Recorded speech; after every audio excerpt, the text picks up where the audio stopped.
What is up, Watch fam? Happy Monday, and welcome to RANT&H. I am Christian from Theo and Harris, and today we're going to be jumping into a new release, or two new releases, from the boys and girls over at Vacheron Constantin. Let's do it.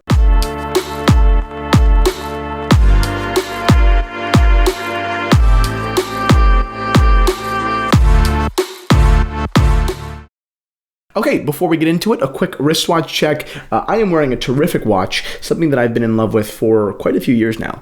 Zodiac Seawolf. I am not predominantly a sports watch guy, but this vintage diver to me is just so interesting. It actually predates the Rolex Submariner, and frankly, with the design elements, I find it, in many ways, even more beautiful. It's just so much more intricate, and then this example is in pretty great condition, pretty great original condition, which is something we don't find very often. So I'm very, very proud to have offered it on the watch shop at theoandharris.com. Okay, so now let's get into what happened here. Vacheron Constantin, like so many other brands, Longines namely, has a heritage line. They call it their Historic Collection, and it's nothing really too new. It's been going on for quite a while here. They basically remake vintage watches. Sometimes they'll be basically carbon copies, like in this example, and then in other examples, they are just inspired by, vintage, heritage, classic Vacheron Constantin watches.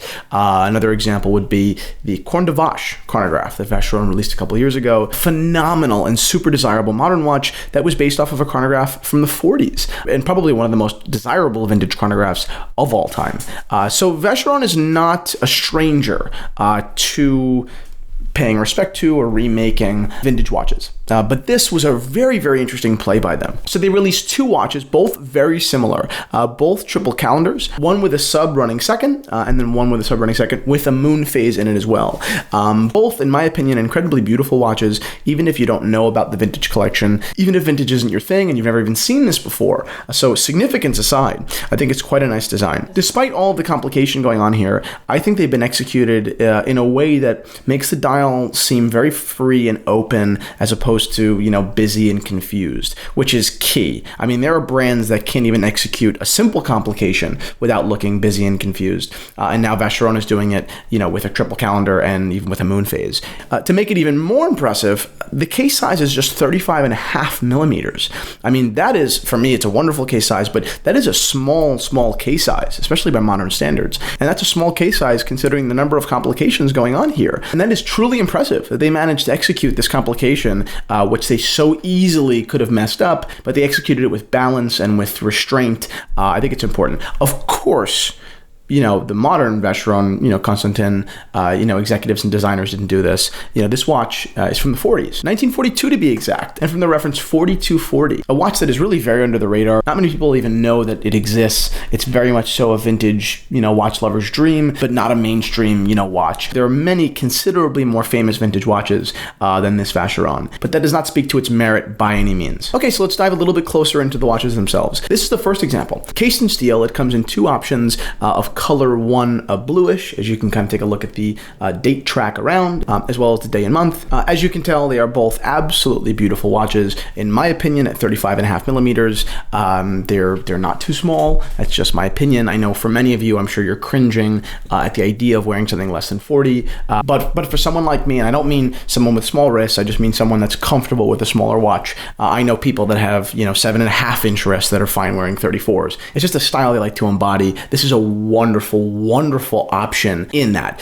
Staying at the 35.5 millimeter case, the next model here is being called the 1948. So the other one was the 42, this is the 48. And it's a very, very similar watch, also in 35 millimeters. These are only being made in rose gold, I believe, as opposed to steel in the other example. I think that the color variations in this particular model are even more pronounced because of that moon phase. I'm not even sure which one I prefer. I think the red. I just love that kind of copper, moon phase wheel there. I think it's really, really beautiful. Instead of the Arabic numerals here, Vacheron Constantin opted for 3 Roman numerals. It frees up the dial even more. Not that the other example was crowded, but this really frees it up. I think it gives room for the moon phase to really kind of have its moment to shine. Very, very smart on their part. So basically, just to kind of boil this down and then go macro just for a second, I love these watches. Seriously, at $19,000 and $35,000 respectively, I think that the $19,000 model in steel steel represents more value, especially considering they're probably going to be trading in the,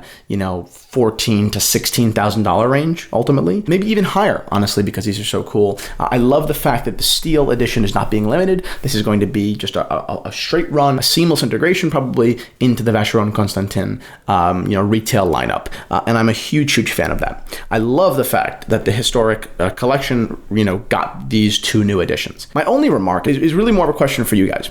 We know that Longines, for example, is making all these vintage, reissues. And I've asked before, why? Why are they doing that? And ultimately, the way what we've speculated, and it comes down to the idea that Longines is probably finding the most, comfort and stability in their, heritage collection. A lot of their newer models are so, disingenuous. I don't know how their brand is doing, so I can't say their newer models are failures, but I do think that Longines is putting a lot of time, money, and hope in the idea that their historical collection is going to save their brand. And I'm all about that. Huge, fan of it. And I also don't have a problem with the lack of originality in making a reissue at Longines because the price point, at $2,000 or at $1,000 to $2,500, you're not going to get necessarily a brand new, brilliant design. You're going to get a really top quality reissue, and that's fine. But when you're going into these levels, this $20,000, $30,000 level, does it become a problem that Vacheron Constantin is recycling, old models? My answer is no, it doesn't become a problem. But I think it's possible that it becomes a problem when this is no longer, they introduced a triple calendar. They introduced a chronograph. It becomes a problem when their most famous and successful models throughout the course of 5 years are only reissues. It changes what the brand is made of, and that's a really kind of weird thought. Yes, they gave their overseas line a total facelift. And again, I love to see these reissues. I think that they're absolutely beautiful, but it's very interesting. You expect the bottom tier guys to kind of, appeal to what's trendy right now. You expect Longines to say, okay, vintage watch sales are soaring. Let's make vintage watches. But you don't expect a powerhouse brand. I mean, a top 3 brand. What do they call it? The Holy Trinity. And again, I'm not necessarily disapproving, of these reissues. I think they're phenomenal. There's no doubt. But that does not mean that there's not an interesting conversation to be had, about what the future of the Holy Trinity looks like. And frankly, from a value standpoint, I think that Vacheron is probably the most aggressive brand right now. The brand that most people, including myself, find most interesting out of the AP, Vacheron, and Patek Philippe. So this is pretty interesting times. That's it, guys. Thank you so much for watching this episode of RANT&H. I hope you enjoyed it. Please subscribe to our channel on YouTube right below if you want to talk about watches with us every week, and like this video if you liked these watches. I know I did. So that's it. See you guys tomorrow.